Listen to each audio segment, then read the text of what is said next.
Kubernetes has been a focus of several previous shows on Software Engineering Daily. The architecture and management of our distributed systems have changed, and widespread adoption of containers and container management systems is just the beginning.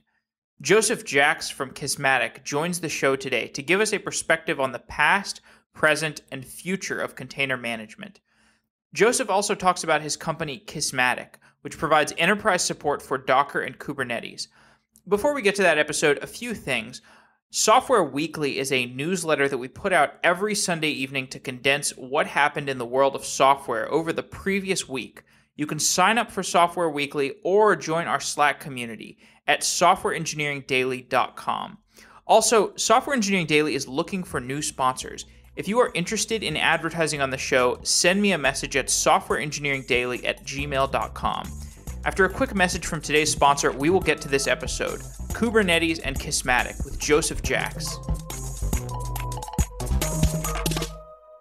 Software engineers are always looking to automate their work. Software automation lets us get more done with the same number of resources. Investment automation works the same way. Wealthfront is an automated investment service that relies solely on software to acquire and manage client accounts.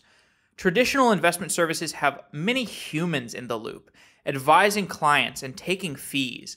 The problem with these older advisory services is that the advice that these services are applying is often so systematic that a computer could give the same answer, or an even better answer.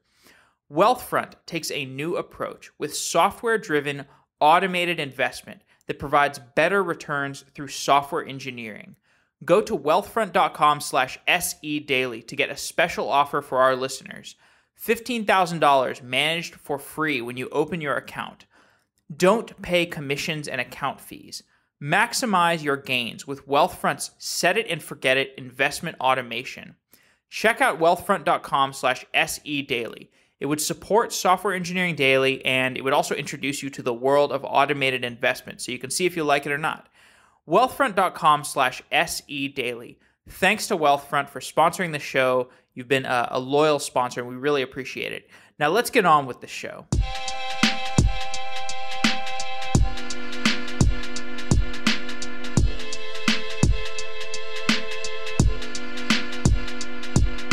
Joseph Jacks is a founder of Kismatic, a company offering enterprise support for Kubernetes.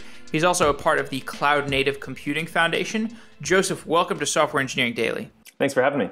Earlier this week, we interviewed Brendan Burns about the Kubernetes project, and that episode will air immediately before this one, so we'll assume that listeners know some about Kubernetes.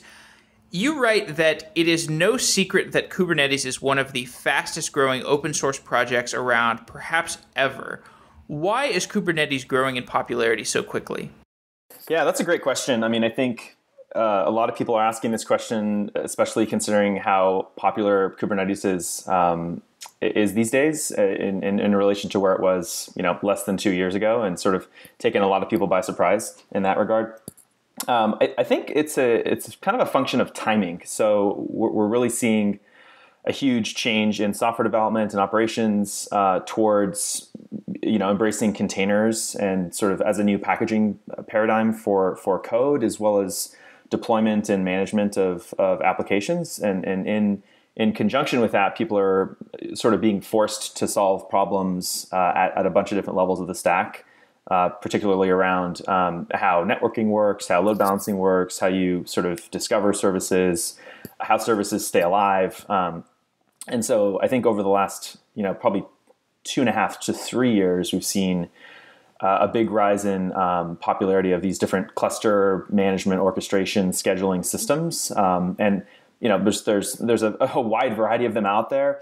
I think specific to Kubernetes, there's a common thread of sort of history and origin that make it really stand out from a lot of the other systems, which is that Google in particular have actually decided to build this system from scratch and release it as an open source project written in Go, which is also another really high growth software project, open source project, a programming language. And Kubernetes is obviously written in Go. what sort of came as the inspiration for Kubernetes was Google's experience over the last, say 12 to 13 years in actually scaling out their applications and their data center infrastructure. So right around 2003, 2004, Google had decided that they needed to automate a lot of their software layer aspects in terms of scaling their distributed services and scaling their overall search index application, but also as they started to build out other applications. And so they actually built a series of software applications and abstractions on top of their data center infrastructure to sort of help manage the life cycle of provisioning machines and scaling services and sort of handling all these different aspects. And ultimately, they've come out publicly and shared a lot of detail around the system called Borg. It was actually previously more of a queuing system called Global Work Queue that evolved into something called Borg. And then they obviously built a lot of other ancillary services and functionality around it. But fundamentally, what Borg was is really just a global resource manager and cluster manager for the global sort of homogeneous server fleet inside of Google's data centers globally. And so, enter 2016, where Google is arguably the biggest sort of cloud management infrastructure on the planet. Obviously, they build their own servers, they have their own data center infrastructure, but they're not public with this, but it's in the millions of machines, right? And so they've sort of achieved a level of efficiency that is, I think, in a completely unique league of its own. And so with that, Google has actually come out and said our learnings and efficiencies that we've gained over time and sort of perfecting distributed systems in terms of scaling out our applications and our data center infrastructure can actually be really useful to anyone, to a developer on their laptop, using a few VMs, all the way up to other companies in industry that are similar, perhaps even close to similar scale as Google. So I think that's what's really exciting about Kubernetes is it's sort of taking those learnings from Google, and it's actually built by the same engineers that built Borg. So Brendan, who you mentioned earlier, has worked internally at Google on the Borg system and on other systems, but very, very deeply on the cluster management side for many, many years, along with his colleagues Brian Grant and Joe Beda and others who have sort of been the founding engineering team. So I think that's what's been really interesting about Kubernetes. Just on top of the fact that you asked sort of why is it such a popular system. I think there's a very high bar in terms of engineering quality in the code base, and Google is constantly pushing new features based on the feedback from the community and based on users. And so there's a very rapid sort of closed loop process from like new ideas and bugs and issues that sort of surface into sort of actually solving those and releasing new functionality. I think that's another aspect. But yeah, it's hard to describe. It's sort of a long answer, but it is a super popular system, and it's exciting to see that. And why did you get involved with Kubernetes? So me personally, I'm actually not a software engineer. I'm sort of self-trained. I can write a bit of code, and I've sort of learned a couple languages over the last few years. But I actually really love reading research papers. So like over the last 5 or 6 years, sort of have always been interested in like the ACMQ or all the different research papers that Google publishes and other companies. And so actually originally was really, in terms of getting involved in this particular area, was really interested in the Mesos system. So I read the Mesos paper like late 2013 from the UC Berkeley AMP Lab. And that was a super fascinating system to me. At the time, I was working for a company called Stratius, and they were one of these early multi-cloud management API abstraction layer sort of systems for sort of abstracting all these different cloud provider interfaces in terms of like the virtual machine primitives. And the sort of the rise of containers was just sort of becoming apparent at that time. Docker had just launched earlier in 2013, and so one of the early questions around sort of the people like really close to this kind of technology was like, well, we've got all these containers. How do we manage them? How do we how do we make sure that there are reliable primitives that basically underlie the application that you have running in containers. And so that was really interesting. And I was super fascinated with Mesos, and then obviously heard of Mesosphere, which is the company that was started around Mesos. And I have somewhat of a background in sort of commercial open source, and so companies formed around open source projects. And so I just thought, I'm a huge believer in open source. I just thought it was really interesting to see a company around this project, and then obviously to learn the story behind, the Mesos history of like solving the fail whale and making Twitter's transition from a big monolithic Ruby on Rails application to like a distributed microservice kind of oriented environment using Mesos and other technologies. And so I just thought it was really interesting technology. And it started to do some consulting at Mesosphere and sort of working with some of the folks there. And in that process, started to sort of collaborate and develop a relationship with a team that Mesosphere had actually brought in through one of their acquisitions. I think it's actually their only acquisition of a company doing a graph database. And so that was Patrick Riley's previous startup. And so Patrick's the CEO of Kismatic. So we just sort of got together, and this is, fast forwarding to like mid 2014 when Kubernetes was launched. And, we just really looked at Kubernetes and thought, wow, this is a really exciting system. Mesos solves things at a more, sort of lower level in terms of the resource scheduling and resource allocation aspect of things. And it has some really sophisticated algorithms around solving those types of problems, and sort of abstracts a lot of that away from the developer and operator. What Kubernetes sort of has intended to solve from the beginning, as far as like a design goal, has been more the higher level aspects of distributed systems, as opposed to just focusing on the scheduling piece. And so, Kubernetes kind of took a set of primitives that obviously came from Borg and looked at, how do you actually package the app? How do you deploy it in a declarative way, in a declarative interface, which is a super popular sort of way that people are interacting with their systems these days. And then obviously, how do you manage the health of that service over time? How do you get to it? How does that service talk to other services? So it's very sort of like kind of a distributed systems SDK or a framework, more than just one singular, very rich focus around sort of the scheduling piece. Kubernetes also has a scheduler, but it's more naive and extensible and pluggable compared to Mesos. So we just really saw those things in a sort of a confluence of things and thought Kubernetes, mostly due to the fact that Google was taking those same, really world-class engineers and putting them behind this project. We thought that Kubernetes would grow into something really significant and really interesting, like long-term. We all just sort of thought, wow, this is a great opportunity. And we should go and start a company around this. And so totally. So we'll get into Kismatic a little bit later on, but I wanted to talk about the Cloud Native Computing Foundation, which is an organization that you're a part of. What is the CNCF?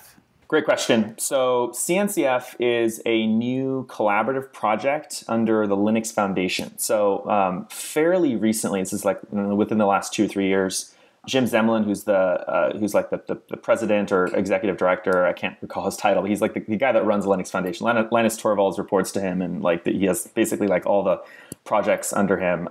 He decided to create this construct called collaborative projects, which is basically sort of a home for sort of a building block for different open source communities and different open source governance models.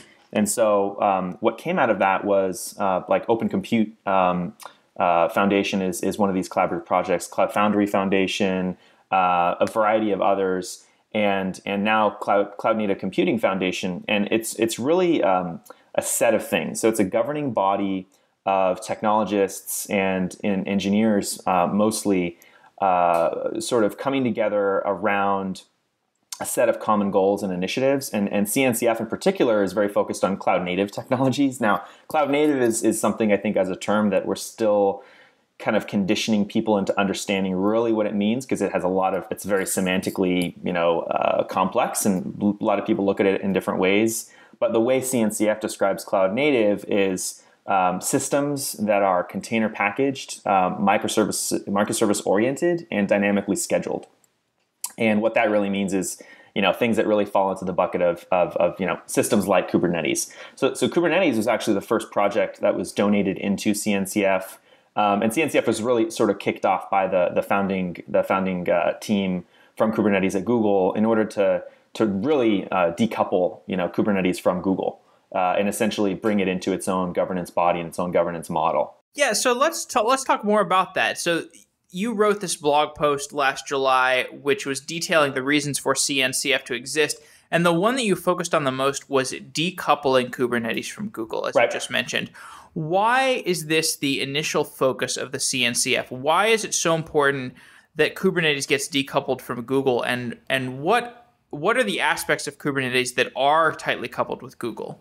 Yeah, that's a really good question. So I think there's a few really big reasons. There's probably a long list of reasons why it's important that Kubernetes is decoupled from Google, but I'll just kind of articulate a few, and then I can sort of describe like why it's important that it is an independent thing.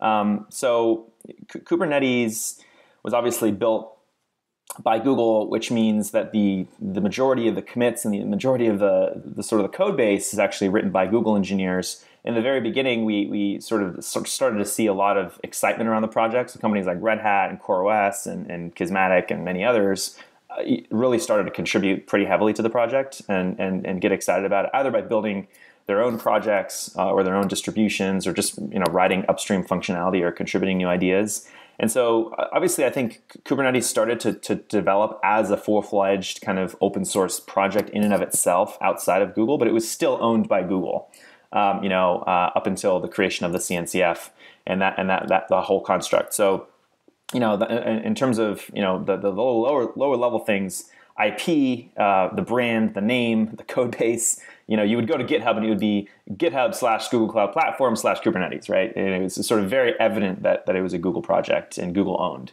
And so for a lot of people, that wasn't necessarily a good thing. A lot of people sort of thought, well, wow, Kubernetes is a great project, but I don't want it sort of owned and overly influenced by a single vendor and by a single company sort of controlling or maybe perhaps even optimizing certain functionality to its platform. Because Google obviously has a significant commercial interest in terms of building a public cloud platform competitive to Azure and Amazon. And it's fairly easy to sort of connect those dots as an end user or as a potential customer. So that's one aspect that I think is addressed by Kubernetes, now sort of being owned by everyone effectively, being owned by the community, being owned by the users. The other aspect I think is really around creating a real independent ecosystem of companies around Kubernetes, and I don't think that would really be possible if Google continued to sort of hold on to all of the legal aspects and the code base and everything. It would probably be harder, but it would be really difficult. So what CNCF does is it really allows for sort of a forum for different companies to actually come forward in an agnostic way and actually contribute meaningful things, meaningful ideas in terms of code contributions or integrations or partnerships or what have you. And sort of let that be very vendor agnostic and focused around the actual quality of the code base, pushing the community forward in different things. And so help me understand the importance of vendor agnosticism. So maybe one analogy we could contrast this Kubernetes with Google relationship is Mesos with the Mesosphere. Is there a problematic relationship with Mesosphere having significant dominion over Mesos, just like you see the problematic relationship of Google having dominion over Kubernetes? That's a really so you're very sharp. You quickly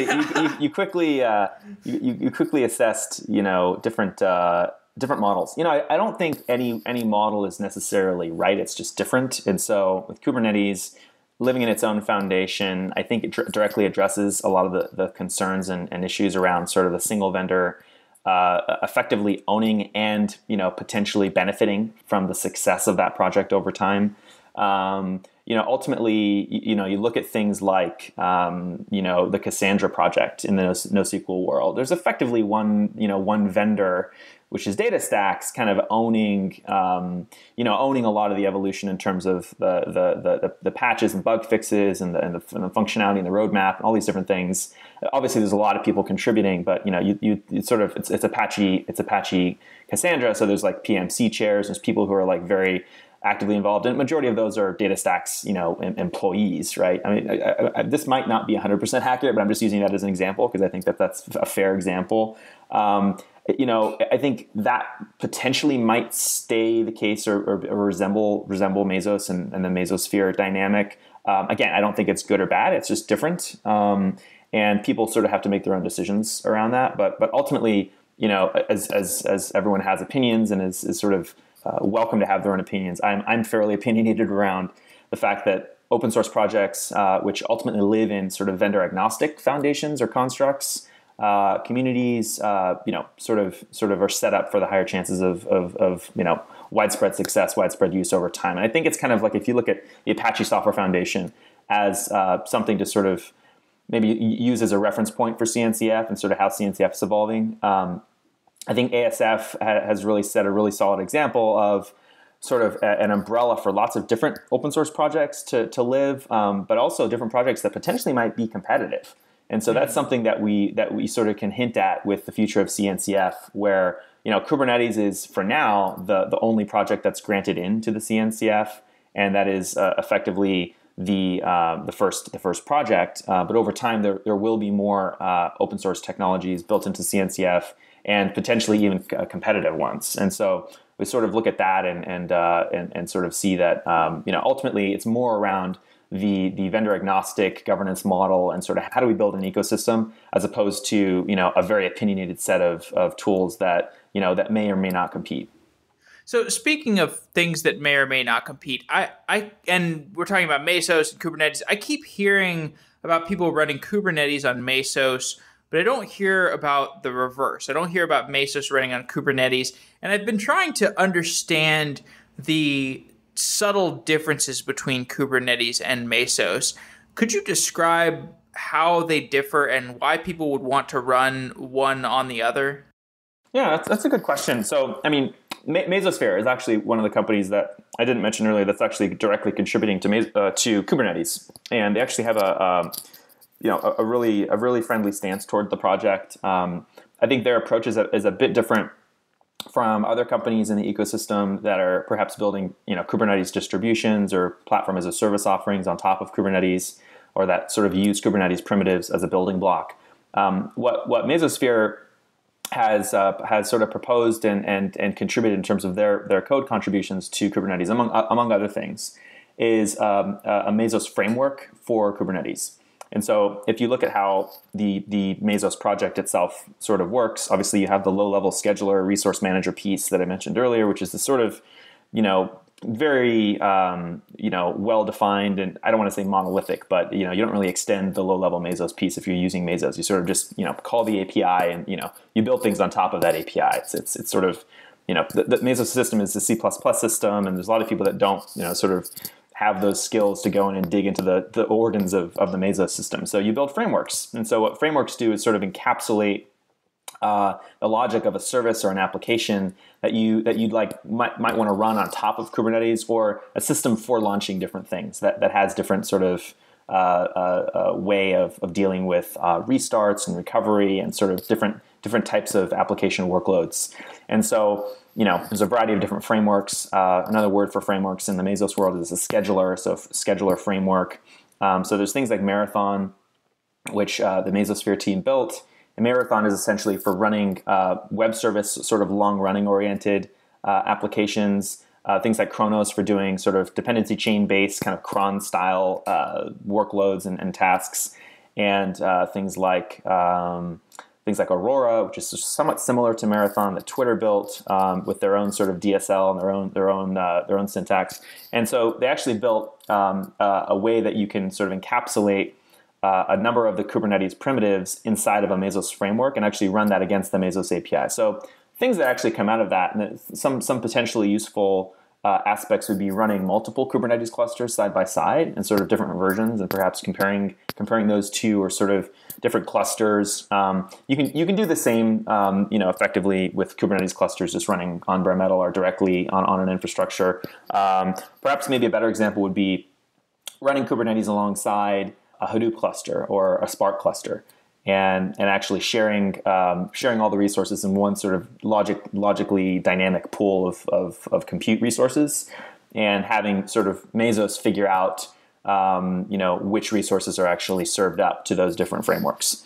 So as far as we know, Google doesn't have Mesos as the higher level layer that they run Kubernetes on top of. So how would a system that uses just Kubernetes, like Google having Kubernetes orchestrating all their stuff, or I guess Borg is what they use. Right. I'm not exactly sure, but how would that contrast with somebody using Mesos with Kubernetes on top of Mesos? How would those two types of systems contrast? So you mean sort of how Kubernetes on Mesos would contrast with what Google does internally? I guess. I understand that you can use Mesos as like a proving ground for testing different versions of Kubernetes. And I understand that Mesos is this platform where you can plug in other distributed systems on top of it. But my understanding is that Kubernetes kind of is effectively can do the same thing. Like you could interchange Kubernetes with Mesos and have the same kind of, like, you could also theoretically make the same argument that, yeah, you could use Kubernetes and test two different environments of Mesos, alongside each other. So I heard the same argument from Ben Hindman talking about Mesos being able to test multiple Kubernetes environments. I totally believe that this makes sense. I'm just trying to understand, like, from a usability perspective of somebody who hasn't actually messed around with these things, what is the advantage of running Kubernetes on Mesos versus Mesos on Kubernetes? And I'm trying to encapsulate that into the question of, like, why wouldn't Google want to use Mesos? Or does Google have something that is in place of Mesos? Yeah, okay, that's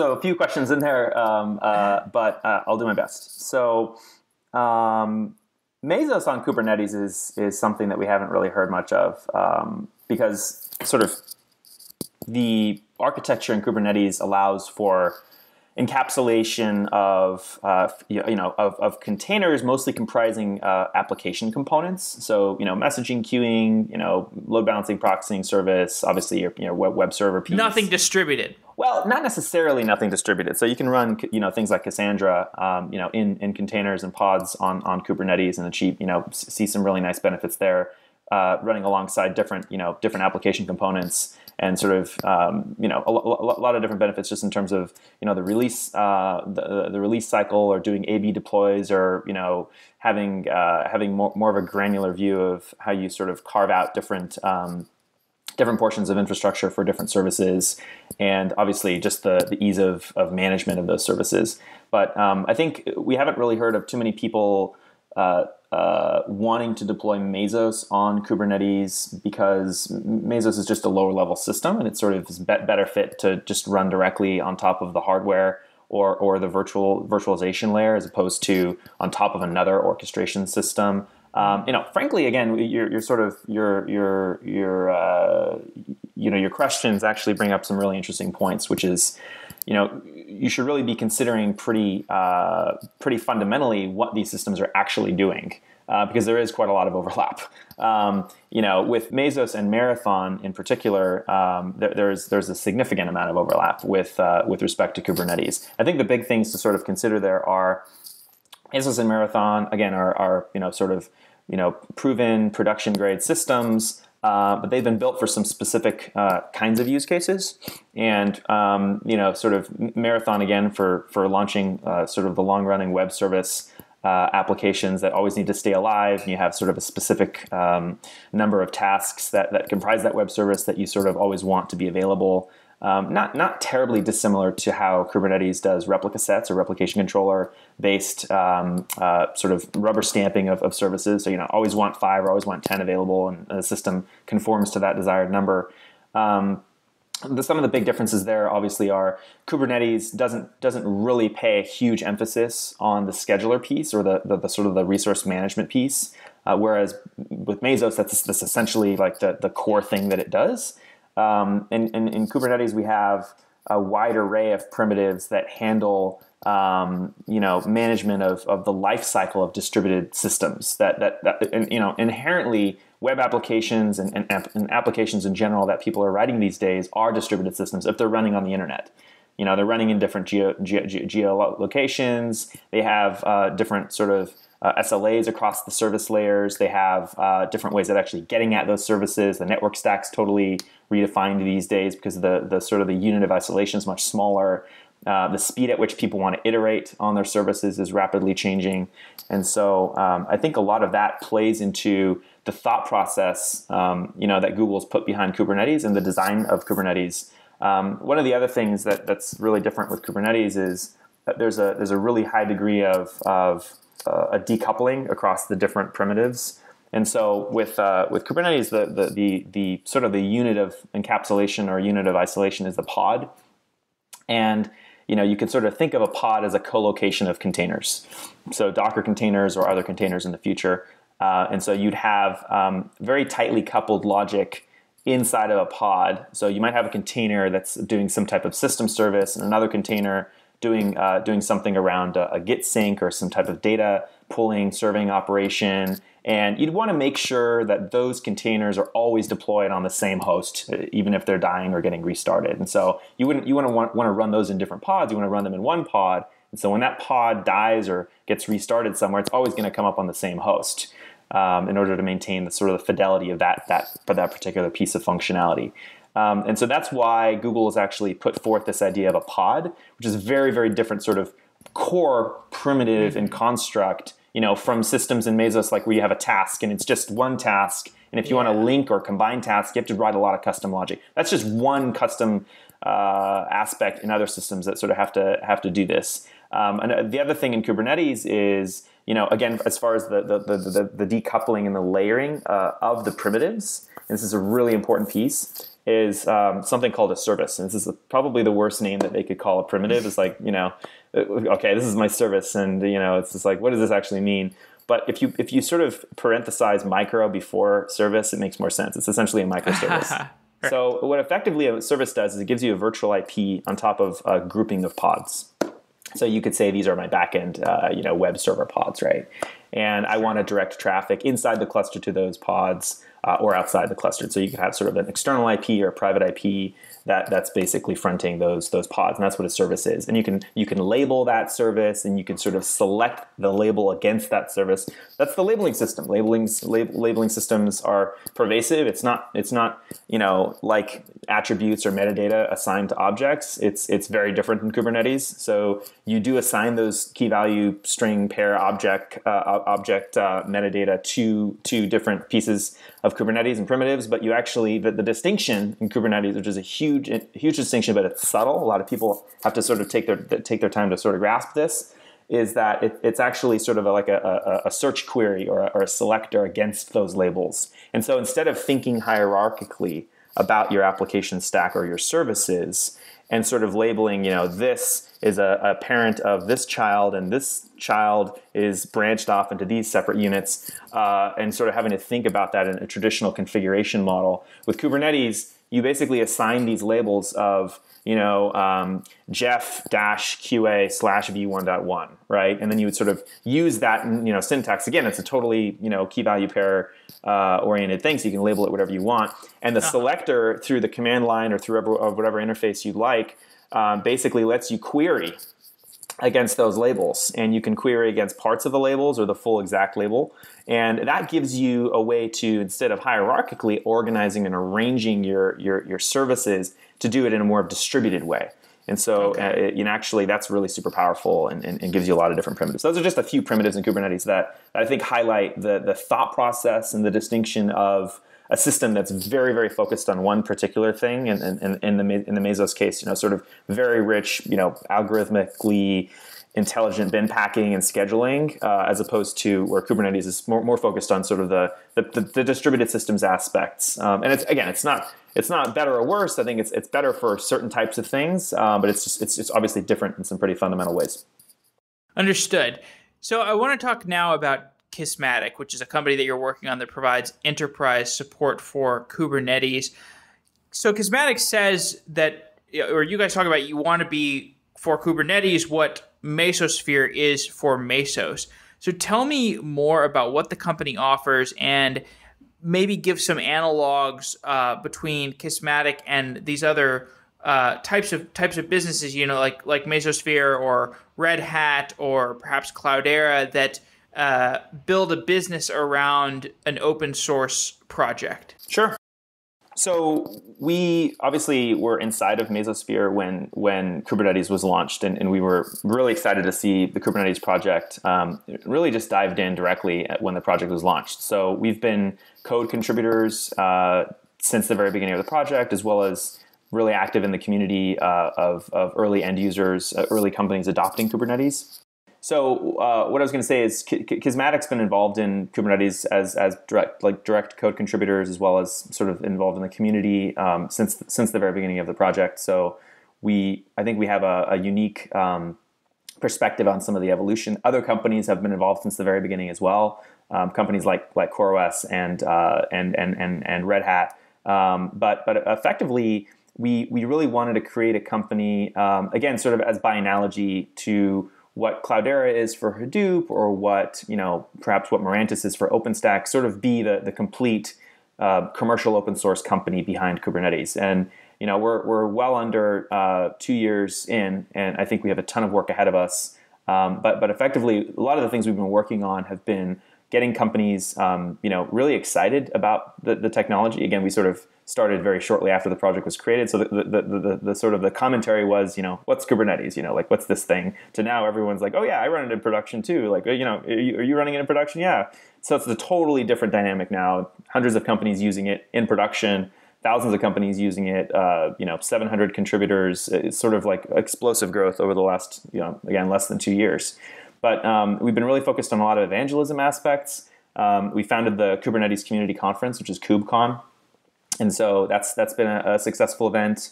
We've tried to keep that very vendor agnostic. We keep a pretty low profile, and we really wanted that to be sort of the community sort of mecca for Kubernetes. So people could come together, talk about their stories, lessons learned. Skeptics could come together and learn, as well as production users could kind of come and share their stories, and sort of just a community conference for the project.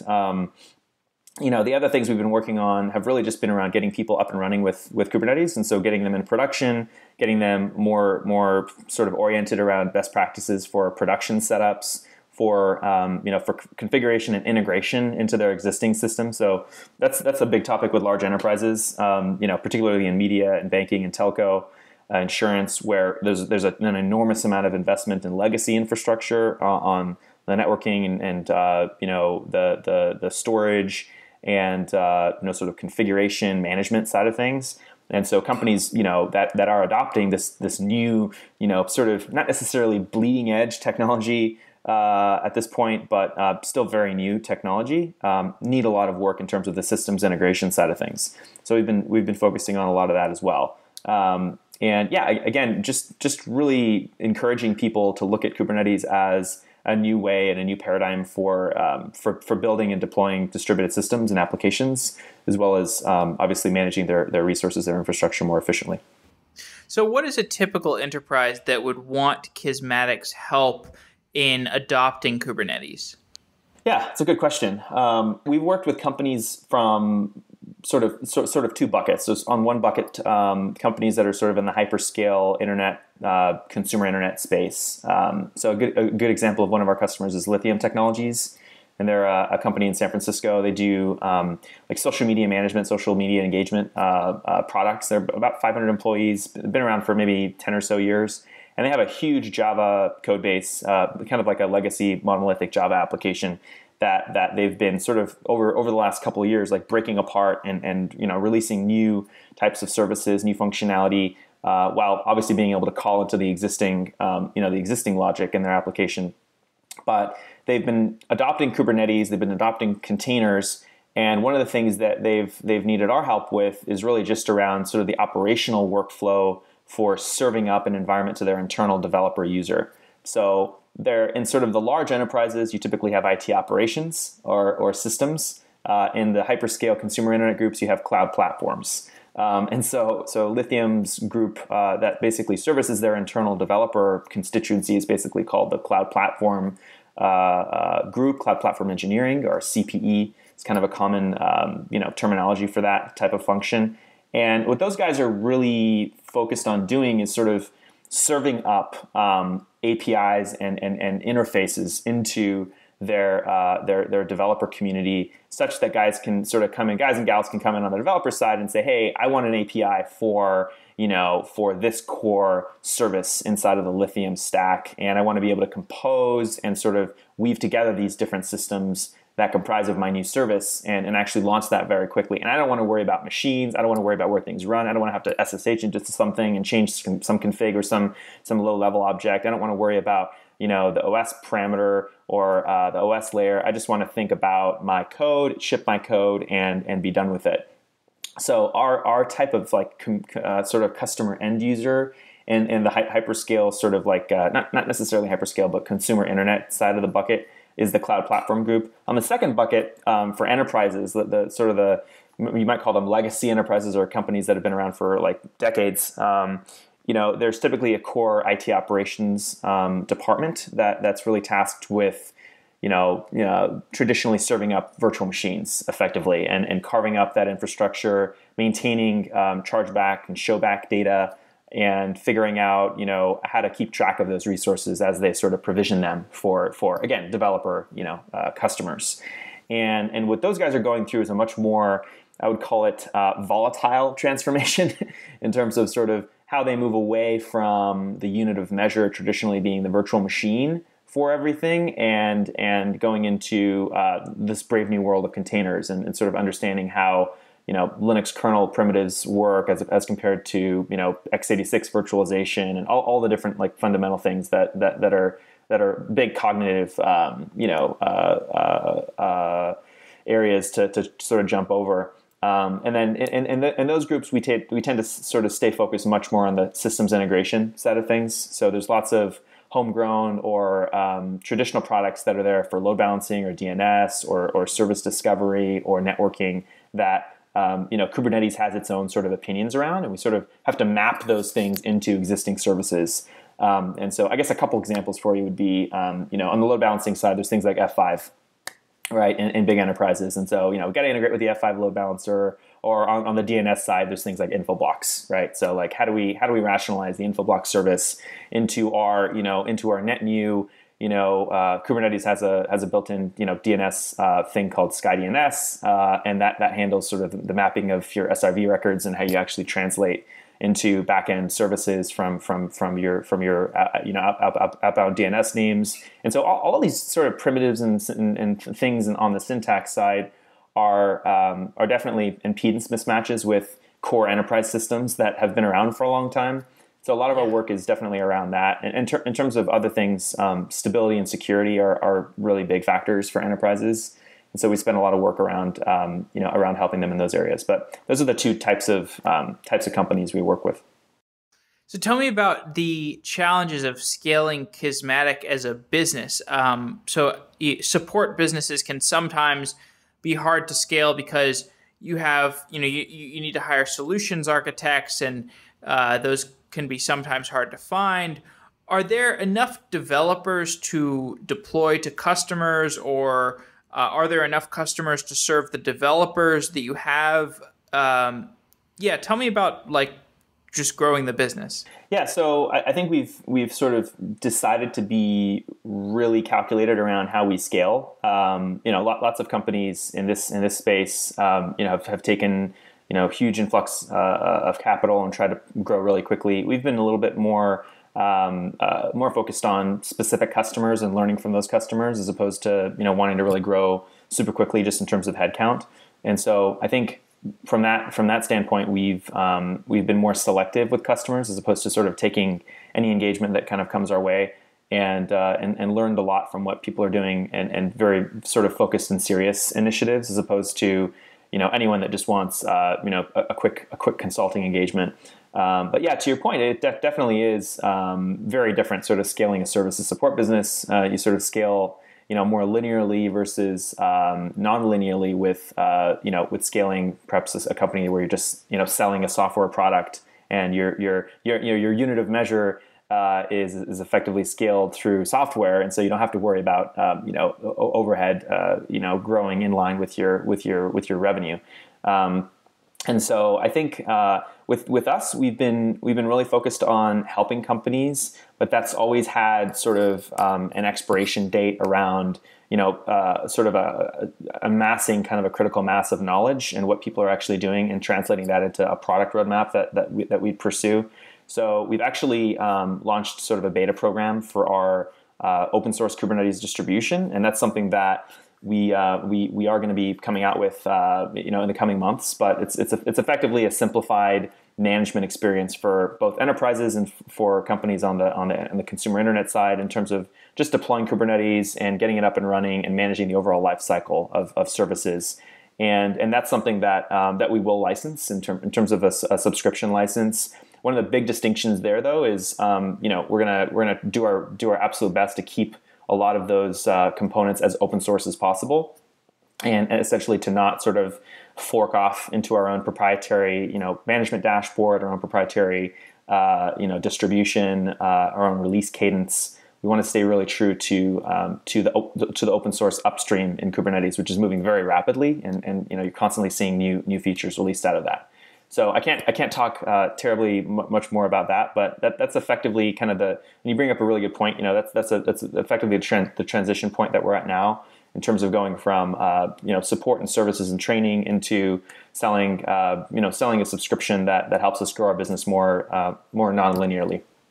Okay, so I want to begin to close off by just talking about how you are seeing organizations change after adopting Kubernetes. Could you give me an idea of how developers are more productive with Kubernetes, or perhaps how Kubernetes changes the relationship between developers and ops teams?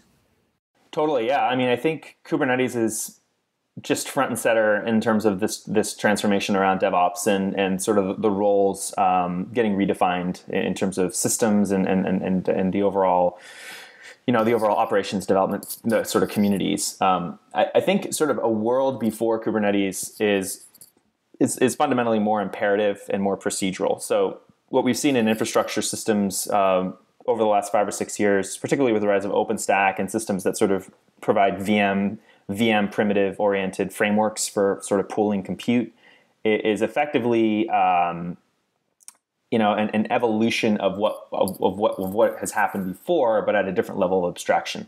And so it hasn't really been that disruptive, frankly. A lot of people would argue, things like OpenStack have been very, very disruptive in terms of the management experience.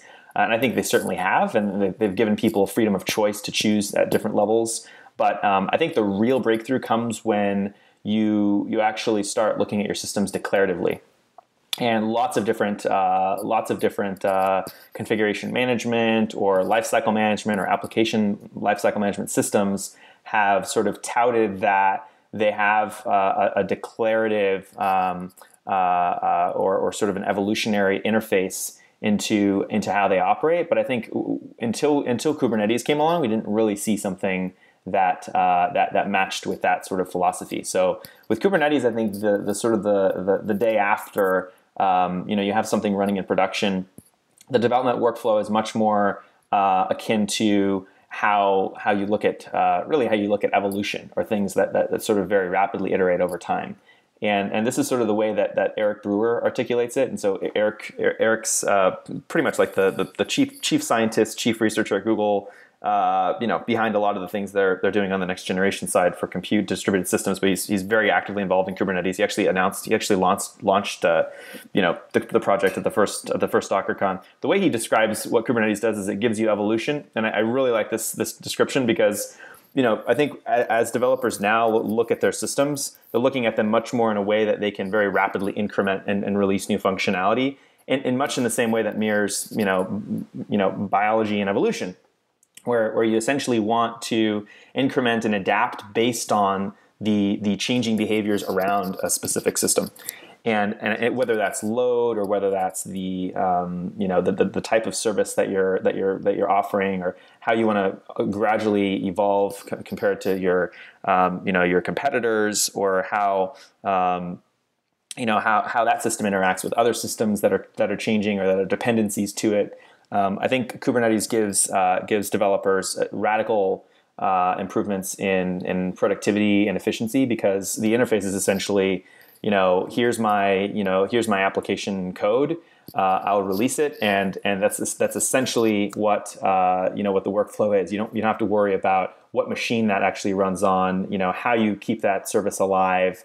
How you essentially take down that service. You don't really take down services in Kubernetes. You version them and you increment them, and there's different ways that you would go about doing that. But I think that's really the biggest paradigm change from what from what people have been doing before into coming into Kubernetes. Is it just gives them a system that allows them to scale productivity without having a sort of lockstep increase in operational overhead. You have a radical change in the amount of resources you can actually manage from an operational standpoint. With Google's Borg, there were I think up until very recently only a couple of hundred site reliability engineers, or SREs, for the single digit millions of servers in their fleet.